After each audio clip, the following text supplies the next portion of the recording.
శ్రీ చెరుకూరి రామోజీరావు గారి ద్వితీయ వర్ధంతి సందర్భంగా ఈనాడు మనమందరం కూడా ఇక్కడ సమావేశమై నివాళి అర్పించడానికి మనం ఇక్కడికి చేరాం. వారి గురించి అందరూ వారి వారి అభిప్రాయాలు తెలిపి నివాళి అర్పించవలసిందిగా ఆహ్వానిస్తాను. ముందుగా నేను మాట్లాడుతూ తెలుగు వార్తాపత్రిక రంగ చరిత్రలో ఒక నూతన విప్లవం ఈనాడు దినపత్రిక. విశ్వసనీయ వార్తలకు అది చిరునామా. ఒక వ్యక్తి యొక్క విశ్వసనీయత, క్రమశిక్షణ, ఆత్మవిశ్వాసం మనిషిని అత్యున్నత గౌరవ శిఖరాలకు చేర్చగలదు అని నిరూపించిన మహామనిషి శ్రీ రామోజీరావు గారు. మార్గదర్శి చిట్ ఫండ్స్, ఈనాడు పత్రికా గ్రూప్స్, ఈటీవీ నిర్వహణ ఎందుకు ఉదాహరణగా మనం చెప్పుకోవచ్చు. ఇక ఉషాగ్రహ మూవీ సంస్థ ద్వారా ఆరోగ్యకరమైన, సంసారపక్షమైన, సభ్యతతో కూడినటువంటి సినిమాలు, ఒక ప్రతిఘటన, ఒక మయూరి, ఒక శ్రీవారికి ప్రేమలేఖ ఇత్యాది చిత్రాలు నిర్మించినటువంటి గొప్ప మంచి నిర్మాత శ్రీ రామోజీరావు గారు. ఈటీవీ సీరియల్స్ ద్వారా ఆదాయంతో అనేటటువంటి గొప్ప ధారావాహికని ప్రసారం చేసినటువంటి గొప్ప ఆధ్యాత్మికవేత్త రామోజీరావు గారు. తమ సంస్థ ద్వారా ఎందరికో ఉపాధి కల్పించి మార్గదర్శనం చేసినటువంటి పారిశ్రామికవేత్త. ఈనాడు పచ్చళ్ళు గాని, పొగలు గాని అంతర్జాతీయంగా విశేషమైన ఆదరణ పొంది ఉన్నాయి. మనిషి ఎంత ఎత్తు ఎదిగినా చాలా సింపుల్ గా ఉండే మహామనిషి. ఎందరో హృదయాలలో వారు చిరంజీవి, వారు నిత్య ప్రాతస్మరణీయులు. వారికి ఇదే నా దివాణి. తరువాత మాస్టర్ గారికి, శ్రీరామ్ మాస్టర్ గారికి, మిగతా మనకి నమస్కారాలు తెలియజేస్తున్నాను. పత్రికా రంగంలోనే కాదు, సినిమా రంగంలో, టీవీ రంగంలో మాస్టర్ చెప్పినట్టు రామోజీరావు గారు తన ప్రజలతో అత్యున్నత శిఖరాలను అధిగమించిన వ్యక్తి. వారు ఒక వ్యక్తి కాదు, ఒక వ్యవస్థనే సృష్టించిన వ్యక్తి. ఎంతో మందికి జీవనోపాధి కల్పించి వారి కుటుంబాల్లో వెలుగులు నింపిన వ్యక్తి. ఈనాటి చదివితేనే పూర్తిగా చదివినట్లు ఉంటుంది ఎవరికైనా. నా అభిప్రాయంలో ఈనాడు చదివితే షట్టర్ సౌకర్యత భోజనం చేసినట్టు ఉంటుంది. ప్రతిరోజు ఈనాడు చదువుతుంటే వారి వ్యక్తిత్వ వికాసం కూడా డెవలప్ అవుతుంది. ఆ విధంగా పత్రికా రంగంలో ఆయన ఆన్లైన్ సేవ చేశారు. వారికి నివాళులు సమావేశానికి అధ్యక్షత వహించిన రఘురామ్ శర్మ గారికి మరియు ఇక్కడికి వచ్చేసిన ప్రతి ఒక్కరికి ముందరగా నా నమస్కారాలు తెలియజేస్తున్నాను. ఈనాడు రామోజీరావు గారు గురించి బాగా చెప్పారు అందరూ. కాకపోతే నేను ఆయన వైద్యం చేసుకున్నప్పుడు బాగా కలర్ఫుల్గా బాగా కనపడుతుంటాడు. తర్వాత ఆయన మొక్కలోనే తేజస్సు కూడా ఉంది. వాళ్ళు ఎప్పుడు నవ్వుతారు, 10 మందికి సహాయ సహకారాలు ఇచ్చారు. ఉద్యోగం కూడా ఎంతో మంది, వేలాది మంది ఉద్యోగాలు కూడా ఇచ్చి వాళ్ళ కుటుంబాలందరినీ ఆదుకున్న మహా వ్యక్తి. ఆయనకి నా ఘనమైన ప్రగాఢ నివాళులర్పిస్తూ సెలవు. పాడుతా తీయగా అనే కార్యక్రమం ద్వారా కొన్ని సంవత్సరాల పాటు జరిగినటువంటి ధారావాహికలో ఎంతో మంది వర్ధమాన గాయకులకు ఊపిరి పోసినటువంటి మహా వ్యక్తి మన రామోజీరావు గారు. వారికి నివాళి అర్పించవలసిందిగా శ్రీ నిమ్మరాజు నాగేశ్వరరావు గారు, ప్రధాన కార్యదర్శి గారి నుంచి ప్రసంగించవలసిందిగా ఆహ్వానిస్తున్నారు.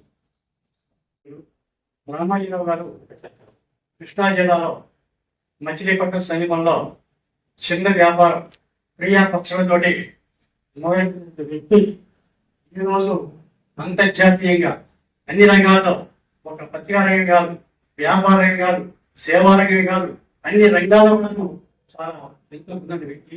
ఆయన సిద్ధింపబట్టి 85 సంవత్సరాలు ఆయన జీవించారు. ఆయనకి 85 సంవత్సరాల కూడా ఆయన అనుకున్న ఆశయాలకు నిర్వహించడానికి, ఆయన లక్ష్యాలను పట్టుదలతోటి, నిబద్ధతతోటి, క్రమశిక్షణతోటి చెయ్యబట్టే ఆ స్థాయికి చేరాడు. అది ప్రింట్ మీడియా కావచ్చు, ఎలక్ట్రానిక్ మీడియా కావచ్చు, రెండింటిలో కూడాను ఆయన సాగి ఇవాళ ఈనాడు సర్క్యులేషన్ ఏ పేపర్కి లేదు. ఇవాళ మనకి అంతర్జాతీయ దేశీయంగా చూసినట్టయితే, జాతీయంగా చూసినట్టయితే ఆ పేపర్ అతిపెద్ద సర్క్యులేషన్ పేపర్గా మనం చెప్పుకోవచ్చు. అలాగే ఎలక్ట్రానిక్ మీడియాలో కూడాను ఆయన్ని ఎంతో మంది చెప్పుకోవచ్చు. అంతేకాదు ఎంతో చలచిత్రం కావచ్చు, అదే రకాల వ్యాపారంగా కావచ్చు, అన్నిట్లో కూడా ఎన్నో వేల మందికి ఉపాధి కల్పించడమే కాకుండా ఆయనకు ఒక ప్రత్యేక బ్రాండ్ ఏర్పాటు చేసిన వ్యక్తి.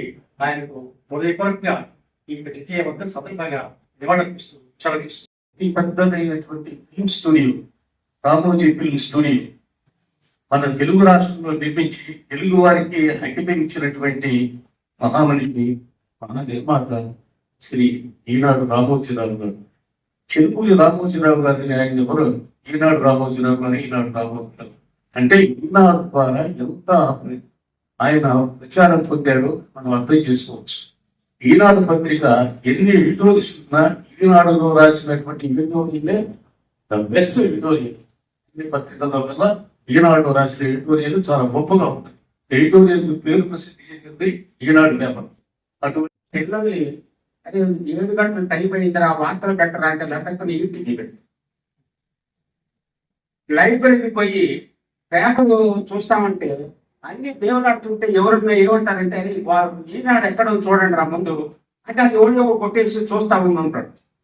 అటువంటి పరిస్థితి రామోజీరావు గారు సృష్టించారంటే నిజంగా మనం ఆయన్ని పోవటానికి మన నాలకి చాలు.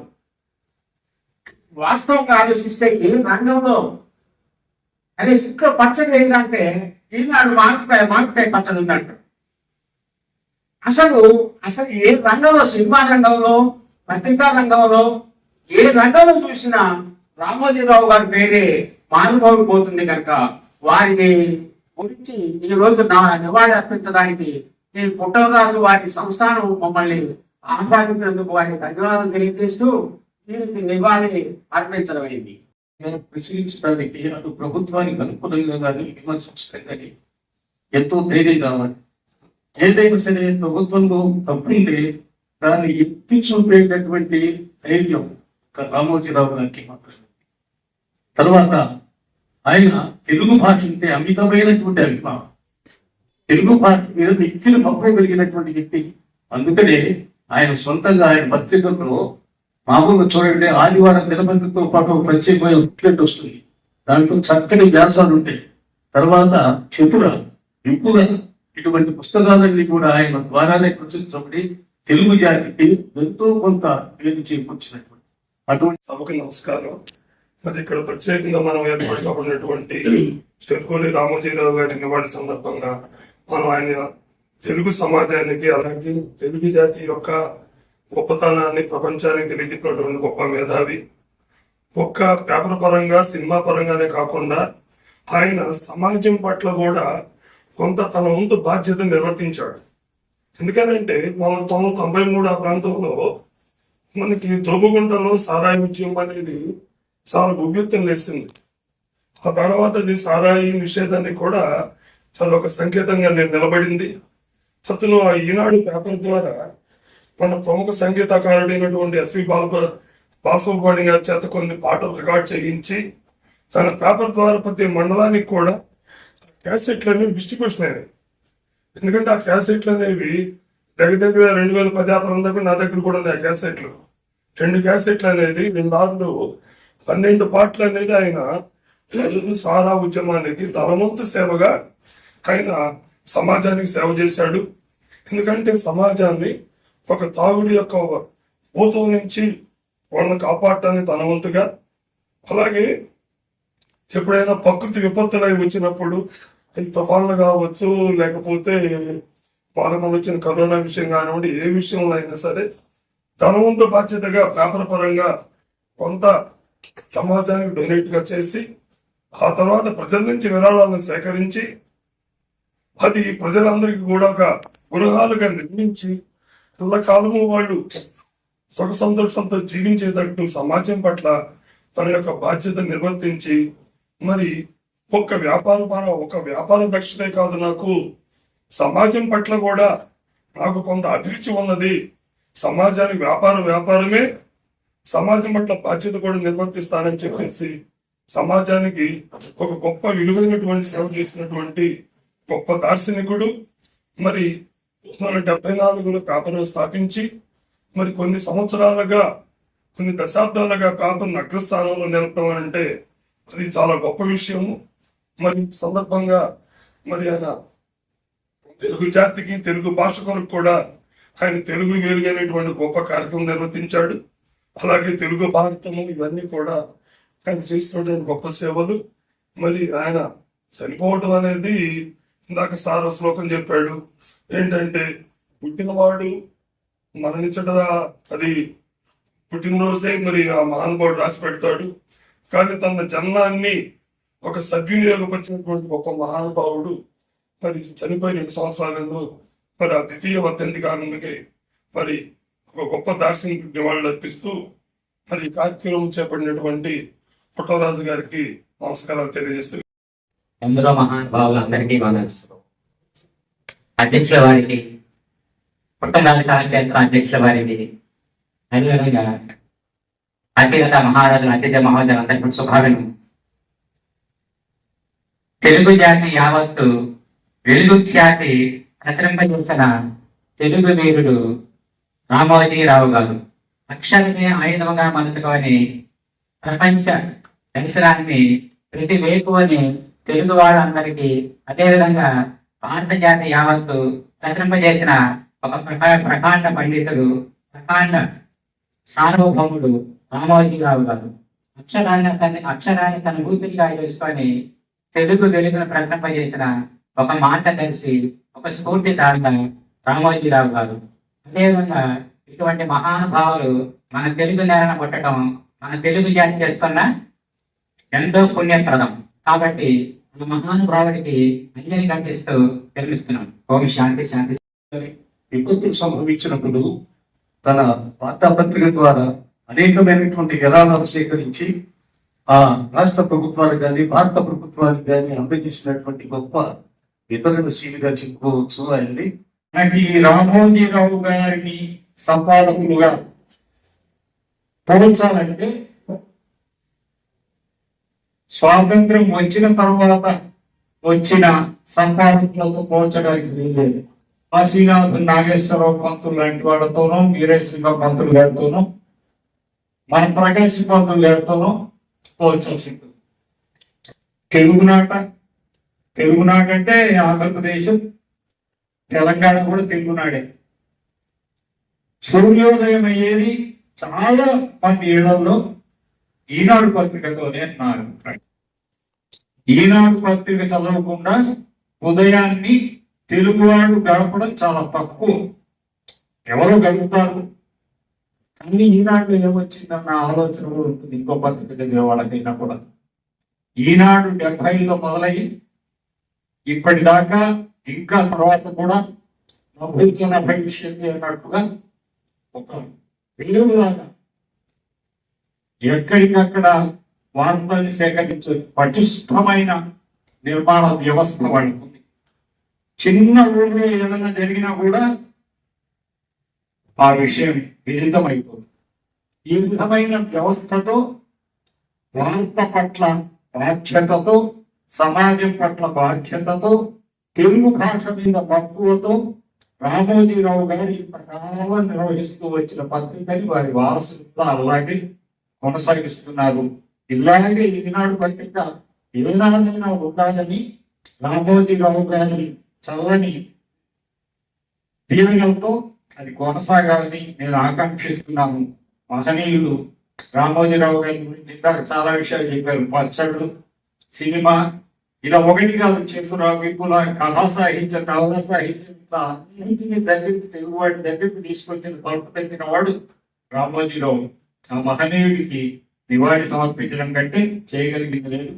దక్షుడైన అధ్యక్షుడి నిలిపి చక్కగా ఈ కార్యక్రమాన్ని నిర్వహిస్తున్న పుట్టరాజు గారికి నమస్సుమని తెలియజేస్తాను. పత్రికారావు గారికి మార్గదర్శి రామోజీరావు. తెలుగు పత్రికాల చరిత్రలో స్వర్ణాక్షరాలతో లిఖించవలసినటువంటి ఏదైనా ఉందంటే రామోజీరావు గురించి. ఒక వ్యక్తి యొక్క సంకల్పం కానీ, దూరదృష్టి కానీ, కృషి కానీ ఎంత మహోన్నతమైన కార్యక్రమాలని రూపొందించారు అనే విషయం తెలుసుకోవడానికి కోసం వారి జీవితాలను, వాళ్ళ యొక్క సేవ జీవితం 1974 ప్రారంభమైనటువంటి ఈనాడు తెలుగు పత్రికా రంగంలో క్రమాత్మకమైన మార్పులకు నాందిపడింది. అప్పటి వార్తల ప్రజలుగా ప్రజా సమస్యలకు ప్రాధాన్యత ఇటువంటి వినూత్నమైనటువంటి విధానాలతో ఈనాడు పత్రిక ఎదిగింది. సాహిత్యం మీద ఆయనకి ఎంత ఇష్టమంటే ప్రాచీన కావ్యాలను తెప్పించి భాషలో వాళ్ళ యొక్క అర్థాలు తెలియజేయడం కోసం పదపరిశోధన ఏర్పాటు చేశారు. గ్రామీణ పాఠకులు కూడా సులభంగా అర్థమయ్యే భాషలో వార్తలను అందించాలంటే ఆశయం. జర్నలిస్టు ఇవాళ తెలుగు రాష్ట్రాల్లో వేలాది మంది జర్నలిస్టులు జీవనోపాధి కలిగించిన మహానులు నమోదు. గ్రామ స్థాయి నుంచి సంపాదన స్థాయి వరకు అనేక మందిని శిక్షణ ఉపాధి అవకాశాలు కల్పించారు. మాకు నిజంగా అన్నదాత వ్యవసాయ పద్ధతి ద్వారా కొత్త కొత్త పద్ధతులను కూడా శాస్త్రజ్ఞుల యొక్క సలహాలని రైతులకు అందించారు. మా రైతులకు ఆధునిక వ్యవసాయ విధానాన్ని అందించడంతో పాటు వ్యవసాయం లాభసాటిగా మారేందుకు అవసరమైనటువంటి సమాచారాన్ని అందించారు. అది చాలా ముఖ్యమైన విషయం. తెలుగు సినీ పరిశ్రమకు ప్రపంచ స్థాయి మౌలిక సదుపాయాన్ని అందించారు. రామోజీ గారు ఒక వ్యక్తి కాదు, ఒక వ్యవస్థ. ఆయన నిర్మించినటువంటి ఈనాడు, ఈటీవీ, రామోజీ ఫిల్మ్స్ వంటి సంస్థలు ఆయన దూరదృష్టికి నిదర్శనాలు. ప్రజల సమస్యలను ప్రభుత్వాల దృష్టికి తీసుకెళ్లడం, ప్రజాస్వామ్య విలువలను కాపాడటం, తెలుగు భాషాభివృద్ధి కృషి చేయడం, జర్నలిస్టుల తరాలను తీర్చిదిద్దడం వంటి చిరస్మరణీయ సేవలు వారు చేసిన సేవగా మనం గుర్తించుకోవచ్చు. తెలుగు ప్రజల గుండెల్లో రామోజీరావు గారి పేరు చిరస్థాయిగా నిలిచిపోతుంది. ఆయన చూపిన మార్గం భావితరాల జర్నలిస్టులకు, పారిశ్రామికవేత్తలకు, సమాజ సేవకులకు స్ఫూర్తిదాయకము. వార్తకు విశ్వాసం నేర్పినటువంటి మహర్షి ఆయన. తెలుగు జాతికి చైతన్య దీప్తి నింపినటువంటి తపస్సి. వారికి అవకాశం పుట్టరాజు కళాక్షేత్రంలో ఇంతమంది వ్యక్తులు వచ్చి వారికి ఘనమైన వివాహాలు అనిపించారు.